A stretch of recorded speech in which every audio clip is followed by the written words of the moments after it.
Morning students. हमने इसके पहले वीडियो में देखा था स्वामी की दादी, यह पार्ट हमने देखा था और स्वामी अपनी दादी के साथ कैसे रहता था और कहाँ रहता था, ये सब हमने इस पार्ट में देखा। अब ये पेज नंबर 108 108 पर कुछ कार्टून्स दिए हैं, वो आप राम बाबू का कार्टून जो है वो पढ़ लेना, ठीक है। तो हम नेक्स्ट पेज का देखते हैं, आस पास, पेज नंबर 111।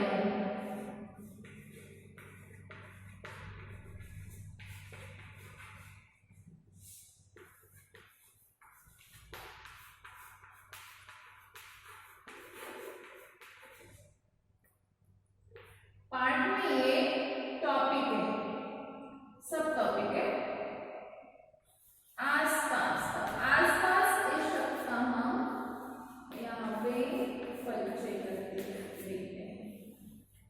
तो ये जो पैराग्राफ यहाँ पे दिया है, तो इसमें पर्यावरण, इसमें सब टॉपिक क्या है, पर्यावरण, पर्यावरण से संबंधित ये पैराग्राफ है। तो इसमें हम देखते हैं कि पर्यावरण से संबंधित कुछ बातें यहाँ पे अच्छे से लिखी है, वो हम अभी देखते हैं। जानकारी है, बहुत अच्छी सी महत्वपूर्ण जानकारी है यहाँ पे, तो आप ये वीडियो जरा गौर से देखना। आसपास,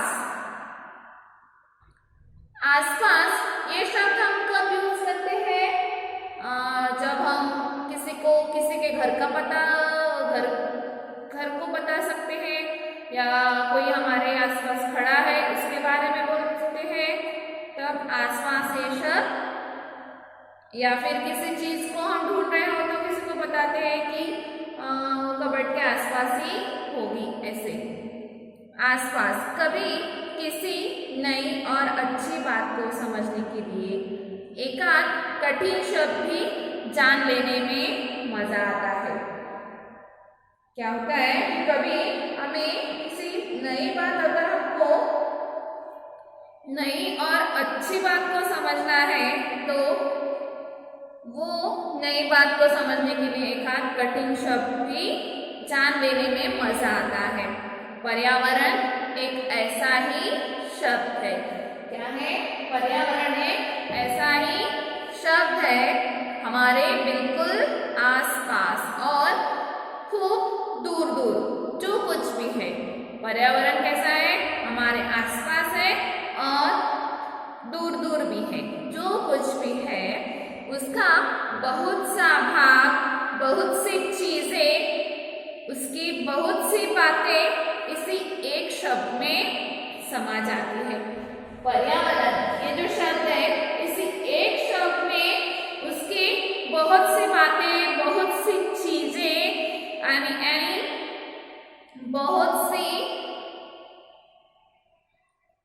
बहुत सा भाग, ये सारा भाग, बहुत से शहरे, बहुत से लोग, बहुत से गांव, ये सब इस पर्यावरण में समा जाते हैं।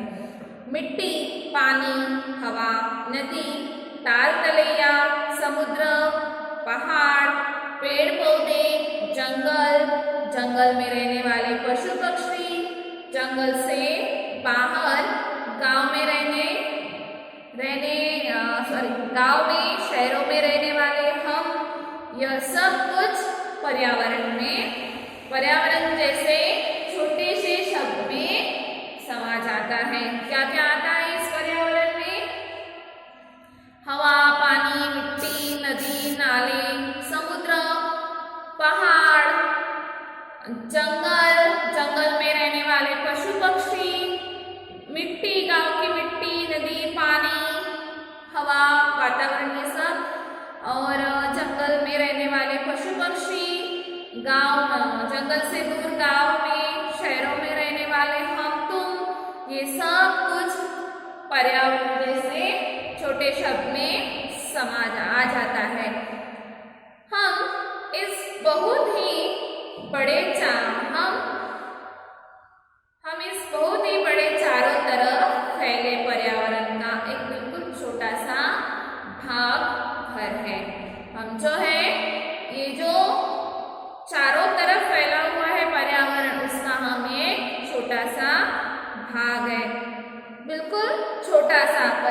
छोटा सा हिस्सा होते हुए भी हमने इस पर्यावरण को बिगाड़ना शुरू कर दिया। हम इस इतने बड़े पर्यावरण का छोटा सा, बिल्कुल छोटा सा हिस्सा है, और हम इतना छोटा सा हिस्सा होने के बावजूद भी हमने इस पर्यावरण को बिगाड़ना शुरू कर दिया। हमारा पर्यावरण बिगड़ेगा तो हम सब पर भी इसका असर अच्छा नहीं होगा। हमारा पर्यावरण अगर बिगड़ेगा तो इसका असर हम पे अच्छा होगा क्या? नहीं, बिल्कुल अच्छा नहीं होगा। इसलिए पर्यावरण की बातों को हमें विद्यालय में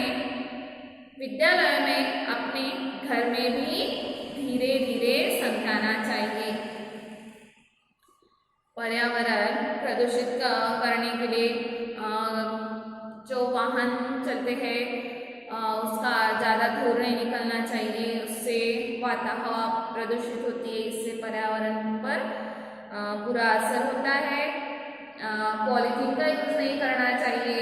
पॉलीथीन के यूज़ के सिवा हम कागज की थैलियाँ यूज कर सकते हैं, कापड़ी थैलियाँ यूज कर सकते हैं। तो ये छोटी छोटी जो चीज़ें हैं उसको हमने अगर संभाल कर की तो हम अपना पर्यावरण को अच्छे से रख सकते हैं, बिगाड़ने से बचा सकते हैं। यह भाग हमारे पर्यावरण को समझने की एक शुरुआत है। इसमें दिए गए पाठ हमारे लिए एक दरवाजा खोलते हैं। इस दरवाजे से बाहर निकलकर हम और कई नई बातें, जानकारियाँ खुद भी सीख सकेंगे। यह भाग हमारे पर्यावरण को समझने की एक शुरुआत है। इसमें दिए गए पाठ हमारे लिए एक दरवाजा खोलते हैं। इस दरवाजे से बाहर निकलकर हम और कई नई बातें, जानकारियाँ खुद भी सीख सकेंगे। बाघ आया उस रात। बाघ आया उस रात कविता में हमारे परिवार की तरह बाघ के परिवार की बात आई है।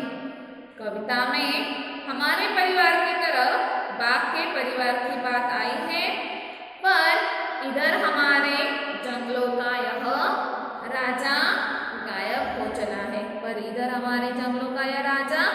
गायब हो चला है। बाघों का और वनों में रहने वाले दूसरे जीवों का शिकार मना है। फिर भी चोरी छिपे इन बाघों को मारा जा रहा है। इन बाघों को मारा जा रहा है। देखिए क्या है कि बाघ आया उस रात। आगे हम इसका एक पाठ पढ़ने वाले हैं। ये कविता, आगे कुछ लेसन है इसके ऊपर दिए गए हैं। बाघ आया उस रात कविता में हमारे परिवार की तरह बाघ के परिवार की बात आई है, पर इधर हमारे जंगलों का राजा गायब हो चला है। बाघों का और वनों में रहने वाले दूसरे जीवों का शिकार मना है। फिर भी चोरी छिपे इन बाघों को मारा जा रहा है। इनको बचाने के लिए क्या कोशिश हो रही है, इस बारे में भी हमें सोचना चाहिए। नेक्स्ट, एशियाई शेर के लिए मीठी गोलियां। दूसरा, उस कविता के आगे दूसरा पाठ है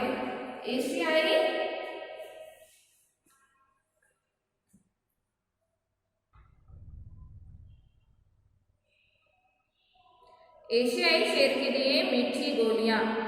पाठ हमें बताता है कि शेर भी कभी बीमार पड़ सकता है और तब उसकी देखभाल उसी तरह करनी चाहिए।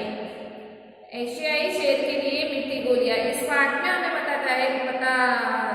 बता रहे हैं कि शेर भी कभी बीमार पड़ सकता है, तो तब उसकी देखभाल कैसे करनी चाहिए। जिस तरह बीमार पड़ने पर हम अपनी देखभाल करते हैं, किसी भी पक्षी को मारने से ज्यादा बहादुरी तो उसे बचाने में है। अगर हम किसी पक्षी को मारने के लिए जाते हैं तो उससे ज्यादा बहादुरी क्या है, उसको बचाने के लिए उसको बचाना ज्यादा बहादुरी का काम है। बिशन की दिलेरी पाठ इस बात का उदाहरण है। बिशन की दिलेरी नेक्स्ट जो पाठ है इस बात का उदाहरण है कि पक्षी को मारने से ज्यादा बहादुरी उसको बचाने में है। और नेक्स्ट पार्ट का परिचय दिया हमने, पानी रे पानी में जल चक्र की किताबी बात को आगे बढ़ाकर अकाल और बाढ़ की परिस्थिति को समझाया गया है। इससे हमें हर जगह फैल रहे संकट को समझने और उसे सुलझाने का भी रास्ता मिलता है। छोटी सी हमारी नदी कविता नदी और उससे जुड़े हमारे जीवन की एक सुंदर झलक दिखाती है। ये जो कविता है छोटी सी हमारी नदी, तो ये जो कविता है नदी और उससे जुड़े हमारे जीवन की एक सुंदर झलक दिखाती है। लेकिन आज तो हमारे शहरों का, कारखानों का गंदा पानी छोटी बड़ी सब नदियों में मिल रहा है और उन्हें बर्बाद कर रहा है। इस कविता के कवि रविंद्रनाथ ठाकुर के पुश्तैनी घर और उनके बचपन की झलक हमें जोड़ा सांपों वाला घर नामक पाठ में मिलती है। चुनौती हिमालय की पाठ हमें बर्फ से ढके ऐसे ऊंचे पहाड़ पर चढ़ाता चला जाता है। ये जो पाठ है चुनौती हिमालय की पाठ हमें बर्फ से ढके ऐसे ऊंचे पहाड़ पर चढ़ाता चला जाता है, जहाँ 8 कदम चलना भी बहुत कठिन हो जाता है, लेकिन यहाँ भी जीवन तो चलता ही है। पेड़ों से हमारा जीवन कई स्तरों पर जुड़ा है। इस गहरे रिश्ते के बाद हम क्या उगाते हैं, कविता में उठाई गई है। पेड़ों से हमारा जीवन कई स्तरों पर जुड़ा है, इस गहरे रिश्ते की बात किस कविता में आई है, हम क्या उगाते हैं, इस कविता में उठाई गई है। अभी ऊपर जो हमने सब पाठ दिए हैं, इन पाठों में हमें हाथी, शेर, तीतर, नदी, बर्फ, पेड़ और न जाने क्या क्या मिलेगा, लेकिन पर्यावरण का यह दरवाजा एक बार खुल जाए तो हम इन बातों से भी आगे बढ़कर गायब हो चुके डायनासोरों तक को खोज सकेंगे। इतने बड़े लंबे चौड़े जानवर यदि धरती से गायब हो सकते हैं तो हमें थोड़ा ठहर कर यह भी सोचना पड़ेगा कि पर्यावरण की बेकदरी करने पर क्या हम सब भी बच पाएंगे।